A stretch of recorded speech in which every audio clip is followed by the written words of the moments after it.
RSS గురించి మల్లికార్జున ఖర్గే చేసిన comments ఇప్పుడు చర్చనీయాంశంగా మారాయి. మల్లికార్జున ఖర్గే అంటున్నారు దేశంలో అల్లర్లు హింసకు ఆర్ఎస్ఎస్ కారణం అని అంటున్నారు.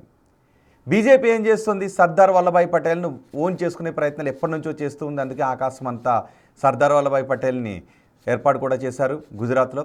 సో ఇప్పుడు మన ఖర్గే అంటూ ఉన్నారు ఆర్ఎస్ఎస్ని బ్యాన్ చేయాలి అన్న పటేల్ మాటల్ని ఇప్పుడు నిజం చేయండి, మీకు నిజంగా పటేల్ అంటే గౌరవం ఉంటే అని ఖర్గే అంటున్నారు. నాగేశ్వర్ గారు దీన్ని ఎలా చూడాలి? ఆర్ఎస్ఎస్ను నిషేధించిన వల్లభాయ్ పటేల్పై బీజేపీ ఎందుకు అంత ప్రేమను చూపిస్తోంది? బీజేపీకి ఏంటంటే ఫ్రీడమ్ స్ట్రగుల్తో సంబంధం లేదు. బీజేపీ కానీ ఆర్ఎస్ఎస్ కానీ, మీకు ఆర్ఎస్ఎస్ ఫౌండర్ ఎడ్గేవార్ స్వాతంత్ర పోరాటంలో పాల్గొన్నారు, సత్యాగ్రహిగా కూడా ఉన్నారు అని బీజేపీ ఆర్ఎస్ఎస్ చెప్తుంటారు. కానీ వాళ్ళే చెప్తుంటారు అప్పుడు కూడా ఆర్ఎస్ఎస్గా కాకుండా కాంగ్రెస్ పతాకం కింద ఎడ్గేవార్ స్వాతంత్ర పోరాటంలో పాల్గొన్నారు. దానికి తోడు నేను మీకు ఆర్ఎస్ఎస్ 100 years అప్పుడు శేషాద్రి ఆర్ఎస్ఎస్ సిద్ధాంతకర్తల్లో గారు చాలా ప్రముఖుడు.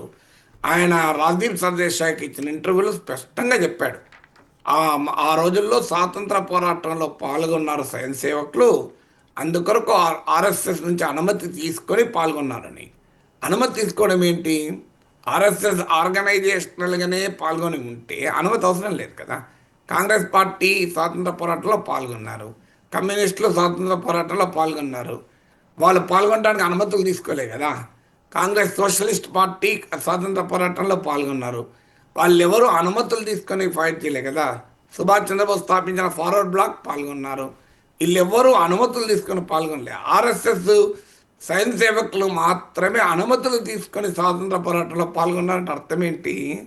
వాళ్ళు అధికారికంగా ఆర్ఎస్ఎస్ పాల్గొనలేదని ఆ ఇంటర్వ్యూ ద్వారా చెప్తుంది. మీరు గూగుల్లో కొట్టండి వస్తుంది, శేషాద్రి ఇంటర్వ్యూ విత్ రాజ్దీప్ సర్దేశాయ్ అంటే నా గుర్తున్నతో రాజ్దీప్ సర్దేశాయ్తోనే.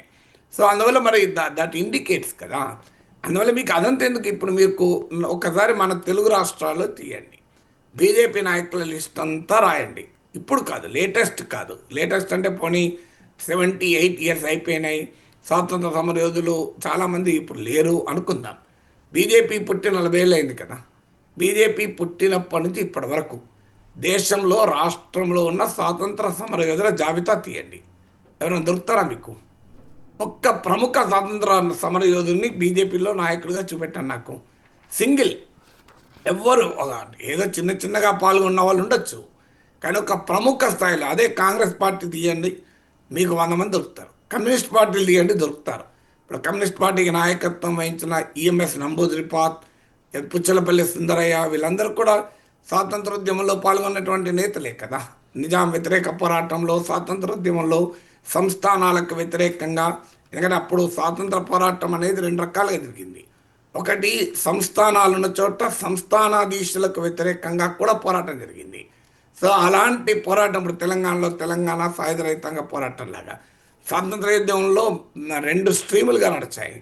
మరి ఎక్కడా మీకు లేరు కదా. ఇప్పుడు ఉదాహరణకు కెప్టెన్ లక్ష్మీ సెహగల్, ఆయన కమ్యూనిస్ట్ పార్టీల తరఫున ఆమె దేశ ప్రెసిడెంట్ పదవికి పోటీ చేశారు.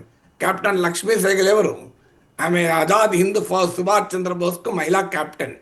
సుభాష్ చంద్రబోస్ స్థాపించిన ఆజాద్ హింద్ ఫౌజ్కు కెప్టెన్గా పనిచేశారు. మీకు భగత్ సింగ్ సహచరుడు అజయ్ కుమార్ సిన్హా, మీకు కమ్యూనిస్ట్ పార్టీ ఆఫ్ ఇండియాకు స్వాతంత్ర సమయంలోనే జనరల్ సెక్రటరీగా పనిచేశారు. మరి భగత్ సింగ్ సహచరులకు కూడా మీకు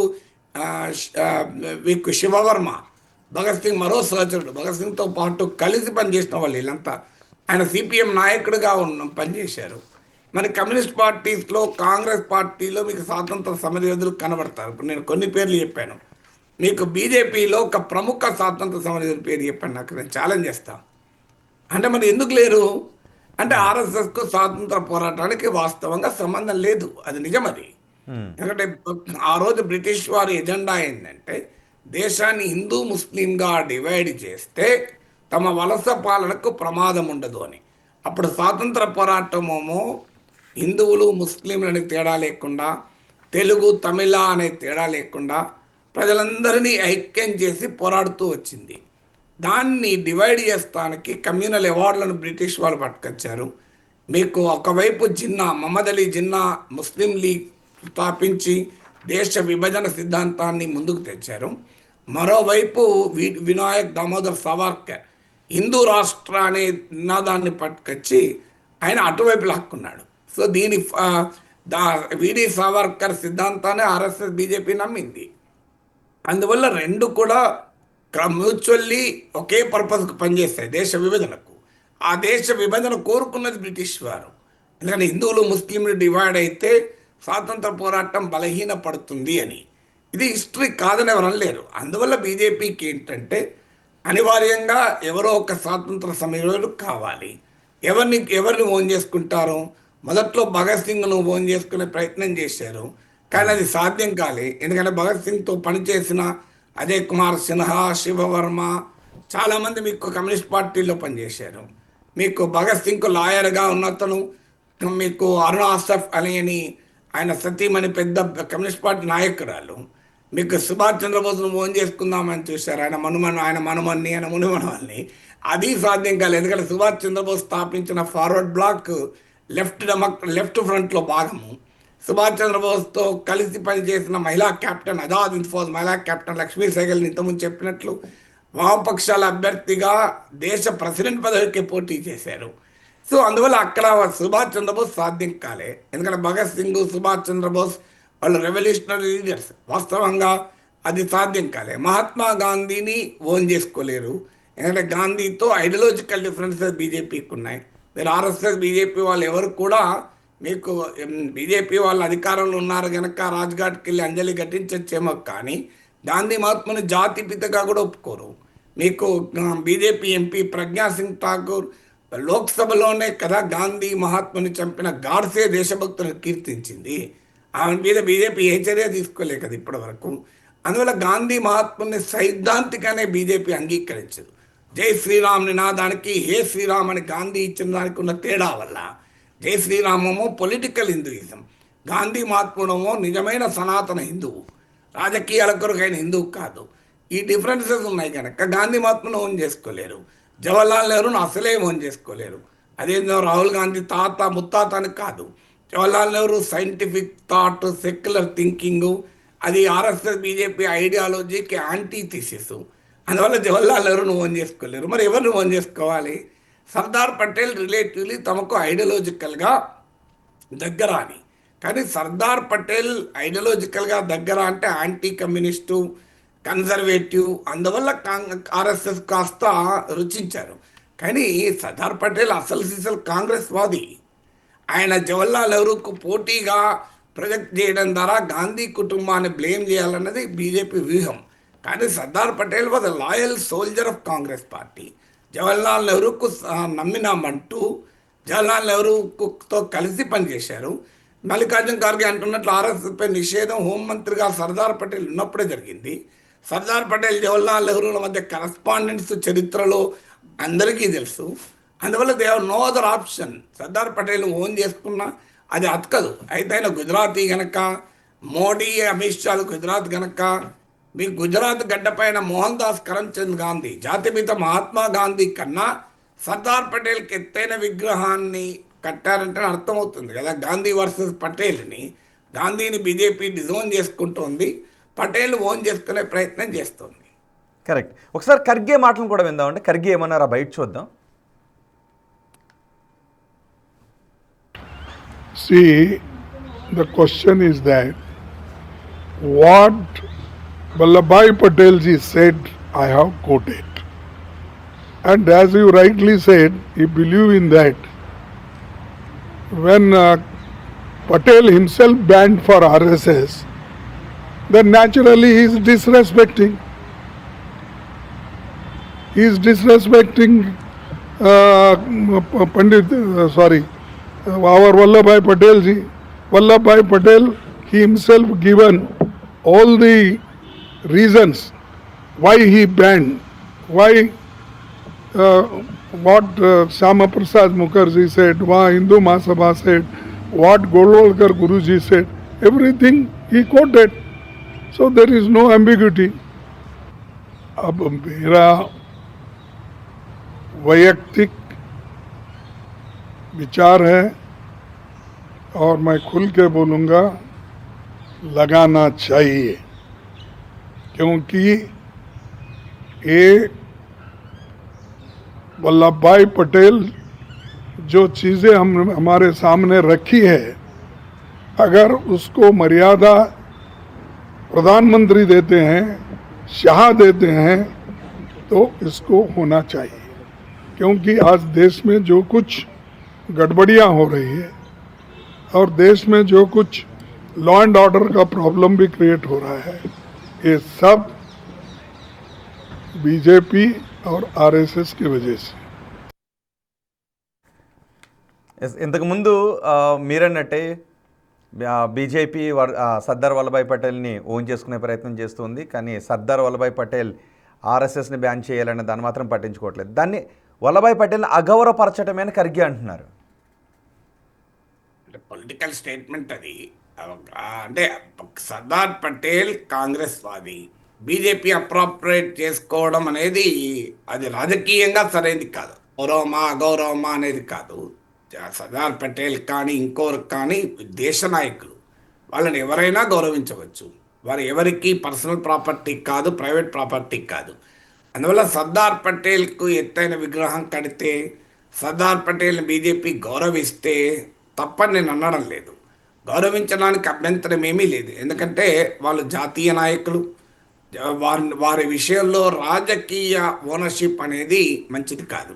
సర్దార్ పటేల్ కాంగ్రెస్ పార్టీ నాయకుడే కావచ్చు, కానీ దేశ స్వాతంత్రోద్యమ నాయకుడు. ఆ తరం వేరు, ఈ తరం వేరు. కాంగ్రెస్ పార్టీ మీకు గాంధీ, నెహ్రూ, పటేల్, సుభాష్ చంద్రబోస్, భగత్ సింగ్, వీరు భారతదేశ ప్రజలందరి సమిష్టి ఆస్తి. ఇది కాంగ్రెస్ పార్టీ ఓనర్షిప్, మరొకరు ఓనర్షిప్ అని కూడా అన్నాను. కానీ అదే సమయంలో చరిత్రలో వాస్తవం కదా, సర్దార్ పటేల్ ఏ ప్రభుత్వంలో మంత్రి? జవహర్లాల్ నెహ్రూ ప్రభుత్వంలో మంత్రి. ఏ పార్టీలో నాయకుడు? ఏ జెండా కింద పనిచేశాడు? ఆర్ఎస్ఎస్ జెండాలో పనిచేయలేదు కదా. సర్దార్ పటేల్ ఆర్ఎస్ఎస్లో ఎప్పుడు చేరలేదు కదా. మరి సర్దార్ పటేల్ కాంగ్రెస్ జెండా కింద పనిచేశాడు. ఇది వాస్తవం, దీని కాదనలేం కదా. సో మీకు గౌరవం ఇవ్వడం వేరు, రియాలిటీని మార్చలేం కదా. అదే సమయంలో కాంగ్రెస్ ఒక్కరే పటేల్ గౌరవం ఇవ్వాలని అనను నేను. బీజేపీకి కాదు, ఎవరైనా గౌరవం ఇవ్వచ్చు. మన దేశాన్ని 200 ఏళ్ళు పాలించిన బ్రిటిష్ వాళ్ళు గాంధీ మహాత్ముడి విగ్రహం పెట్టినా మనం కాదనలేదు కదా. మీరెవరు గాంధీ మహాత్ముని అవమానించారండి. కానీ పొలిటికల్ అప్రాప్రియేషన్ అంటే బీజేపీ చెప్పదలుచుకుంది ఏంటంటే, జవహర్లాల్ నెహ్రూను టార్గెట్ చేయడానికి, జవహర్లాల్ నెహ్రూ ఇది బీజేపీ ఆర్ఎస్ఎస్లో ఒక ఐడియాలజికల్ ఎనిమీ.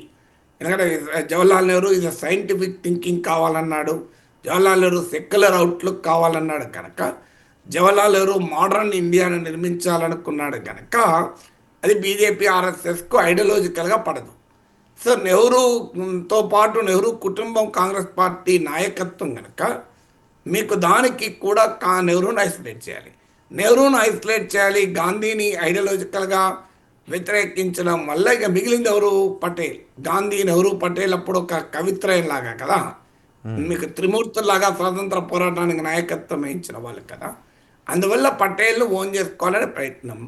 సో ఆ పటేల్ను ఓన్ చేసుకునే ప్రయత్నంలో ఒకటి, బీజేపీ ఆర్ఎస్ఎస్కు సొంత స్వాతంత్ర సమర యోధులు లేకపోవడం ఒక కారణం. They have no own heroes of freedom struggle. ఉంటే చెప్పండి, ఒక్క పేరు చెప్పండి.